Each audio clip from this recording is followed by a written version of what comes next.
হ্যাঁ, আলহামদুলিল্লাহ। আল্লাহর অশেষ মেহেরবানিতে আমার এই পেয়ারা গাছে বহু বছর যাবতীয় পেয়ারা, মানে ২-৩ বছর যাবতীয় পেয়ারা হচ্ছে। গাছটা আনছিলাম ঢাকা থেকে। এটার উপরে দিকে হচ্ছে সবুজ, ভিতরের দিকে হচ্ছে লাল। এটার নাম হচ্ছে সইতাফেরা। এটা পাখি খায় একদম মজা করে খাইছে, সেই স্বাদ সেই স্বাদ। তোমরা দেখো গো আসিয়া, ফকি আমার পেয়ারা খাইছে ডালে বসিয়া, পকি আমার প্যারা খাইছে ডালে বসিয়া।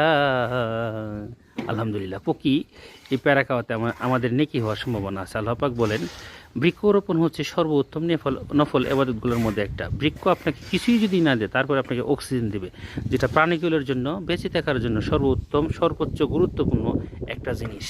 এই হিসাবে বলতেই পারি, গাছ লাগান, পরিবেশ বাঁচান, আর সহজে নেকি কামান। আল্লাহ কবুল করার মালিক। আলহামদুলিল্লাহ। চৈতে ফেরার দাওয়াত রইল সবাইকে।